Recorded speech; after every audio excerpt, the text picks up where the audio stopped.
Yes, ẹ̀yin ènìyàn wa mo kí wa nílé lóko ní gbogbo kíbi tí a bá wí. A dẹ̀ kú rògbòdìyàn àti ti wọnú ọdún tuntun pẹ̀lú wàhálà àwọn agbésùmọ̀mí lọ́tùn lósì. Ẹ wo ohun tó ṣẹlẹ̀ ní ìlú Kwara. Wọ́n jí ọba gbé pẹ̀lú ọmọ ẹ̀. Àwọn agbésùmọ̀mí, àwọn Boko Haram,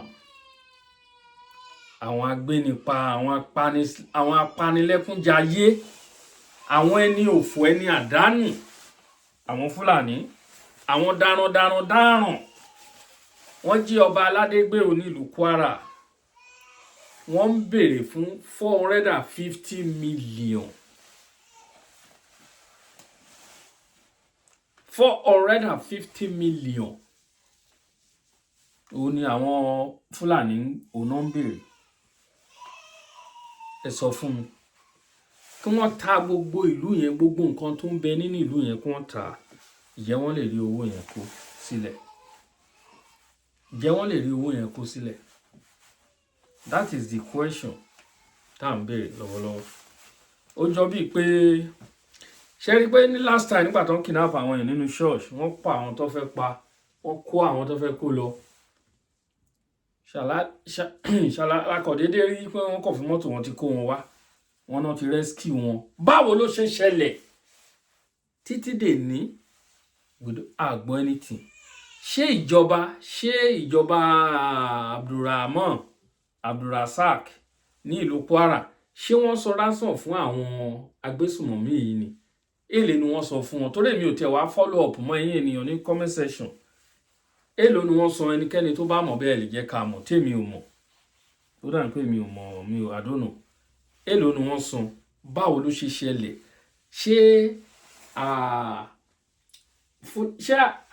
In fact, ṣé àwọn Nigeria Army pẹ̀lú àwọn agbésùmọ̀mí ṣé wọ́n kọjú ìjà síra wọn ni tí wọ́n fi gba àwọn èèyàn wọ̀nyí sílẹ̀ láìsí kọ̀ọ̀kan tó dín nínú wọn? Bó ṣe ṣẹlẹ̀ títí dèní kò sẹ́ni tó yé.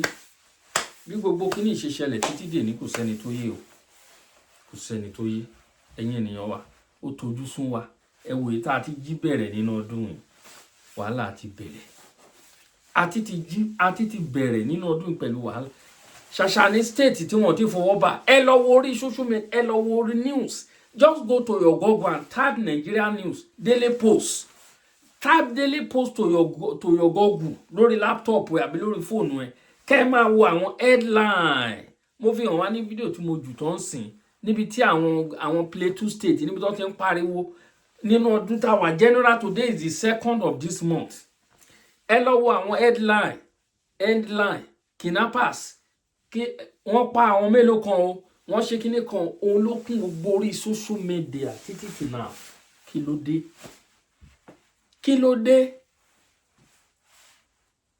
Bàbá Tinubu ò sí Nàìjíríà o.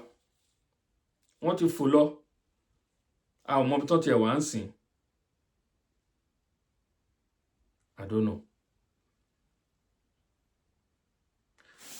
Mo rí fọ́nrán kan níbi tí ààrẹ Ìbà Gani Adams wọ́n lọ sí ìlú Kwara. Wọ́n lọ ṣàdúrà. Wọ́n ṣàdúrà níbi ojúbọ Ògún. Wọ́n ṣe oríṣiríṣi ètùtù pé inú ọdún yìí o, a ò ní gbọ́n kankan o. Àwa ò sọ pé àdúrà ò kí ń gbà o. Kò ń ṣe pé bóyá gbogbo nǹkan tí wọ́n ṣe alòdì sí. Ṣùgbọ́n kí ló ṣẹlẹ̀? Ṣé àwa la sin bàbá bíi ta àtijọ́ ni? Bàbá ń bẹ bíi ta àtijọ́. Ṣé àwa la ò sin wọn bíi ta àtijọ́ ni? Torí mo lérò pé ní ayé àtijọ́ tí wọ́n bá ṣètùtù bí irú eléyìí, wọ́n á ṣètùtù ìlú ọ̀nà gbàtẹ́ pé ẹ̀sìn ti bà gbogbo nǹkan jẹ́. Tí wọ́n bá náà fẹ́ ṣe orò ń sìn, wọ́n fi lé ikú lọ, lé àrùn lọ, lé gbogbo nǹkan tó fẹ́ ṣẹlẹ̀ nínú ìlú lọ. Àwọn ẹlẹ́sìn mùsùlùmí àgbà, wọ́n àgbà o. Màá ṣe fídíò ní ọ̀sẹ̀ tó ń bọ̀ yìí on the 6th. Every 6th of January. Every 6th of January ní ìlú Spain. Ẹni tó bá wà ní Spain tí bá parọ́ kan já mi. Ẹni tó bá sí ní Spain tó bá ní èèyàn sí Spain pé èèyàn tó wà ní Spain sọ pé Àkàlàmàgbò pa irọ́ kan ó dẹ̀ fẹ́ bèrè lọ́wọ́ wọn. All the Spain generally wọ́n máa ń rúbọ every January 6. Màá ṣe fídíò ní títọ́dún yìí mo ṣe ńlá sí mo dẹ̀ post ẹ̀. I will do again. Màá make sure màá wọnú town lọ. Wọ́n máa ń ṣe ètùtù. Wọn ò ní pè fún ẹlẹ́tùtù ṣùgbọ́n àwọn tó lọ́pọlọ wọ́n mọ̀ pé nǹkan tó ń ṣe nìyẹn. Wọ́n máa kó àwọn ọmọ kéékèèké sẹ́yìn mọ́tò. Àwọn mọ́tò tó lẹ́yìn ó máa ń gùn. Wọ́n á kó sweet. Wọ́n á bẹ̀rẹ̀ sí ń dà á sílẹ̀. Wọ́n á máa dà á sílẹ̀. Àwọn èèyàn á máa ṣá sweet. Wọ́n á máa ṣá sweet nílẹ̀ ńlẹ̀. Wọ́n á máa ṣá sweet nílẹ̀ ńlẹ̀. Wọ́n á máa dà á sílẹ̀ ńlẹ̀. Bó ṣe ń ṣe nìyẹn. Ó ní before kan tó kó sweet wọn jáde wọ́n ti ṣe nǹkan tó fẹ́ ṣe sí. Àdúgbò tí mò ń gbé tẹ́lẹ̀ kí tó marry nígbà tí mo ṣì single. Ẹgbẹ́ ilé mi ilé kan wà ńbẹ̀. Ẹ bá rí bẹ̀ ó dàbí ìgbàlẹ̀ àwọn eégún ni. Wọ́n dẹ̀ ní àwọn image síbẹ̀. Àwọn image yẹn tóbi gan. Àwọn big image tó ní síbẹ̀ yẹn. Ẹ̀kan on the 6th yẹn náà máa ń ṣí bẹ̀ lé yìí ẹ̀. Every on the 6th of January náà máa ń ṣí. Ẹ̀rí wọn wá pọ̀ ńbẹ̀. Wọ́n máa ṣe oríṣiríṣi ńbẹ̀. Ilẹ̀ tiwa a máa fẹnu bà nǹkan wa jẹ́. Ìbà Gani Adams lọ síbẹ̀ wọ́n ṣe tiwọn wọ́n gbìyànjú wọ́n ṣàdúrà ṣùgbọ́n lẹ́yìn how many days tó ń fi kúrò ńbẹ̀ àwọn agbésùnmọ̀mí ti ṣiṣẹ́ wọ́n ṣiṣẹ́ ọwọ́ wọn. Ẹ jẹ́ ká fojú sílẹ̀ o ọmọ Yorùbá àwọn Fúlàní tí wọ́n sá kúrò ní north nítorí ọwọ́ ń tẹ̀ wọ́n lọ́wọ́lọ́wọ́ ń bẹ̀ gbogbo wa là ń rí o gbogbo wọn là ń rí kìdẹ̀ ń ṣe gbogbo wọn lọ́wọ́ á tẹ̀ àwọn tó kù ilẹ̀ Yorùbá ni wọ́n ń bọ̀ o ẹ tètè máa mọ̀ lọ́kùn ara yín à ń sọ sílẹ̀ ń sìn àwọn tó kù ilẹ̀ Yorùbá ẹ̀yin èèyàn má bínú kọ̀ọ̀kan ló já fídíò yẹn ilẹ̀ Yorùbá ni wọ́n ń bọ̀ olóyè sọ lórí ètò tá a ṣe ńlá sàn lórí Yorùbá World Media kò dẹ̀ sí rọ́ńbẹ̀ ṣẹ́rẹ́ kí wọ́n ti ṣàkọlù sí Ọ̀wọ̀ lẹ́yìn ìgbà tí wọ́n mú àwọn Àmọ̀tẹ́kùn wọ́n mú àwọn bíi 39 after that ńkọ́ wọ́n wá sí headquarter police station ní Ìpèlè wọ́n bọ́ǹbù bẹ̀ wọ́n ba bẹ̀ jẹ́ wọ́n juná síbẹ̀ wọ́n ba máṣíìnì jẹ́ wọ́n finá sí mọ́tò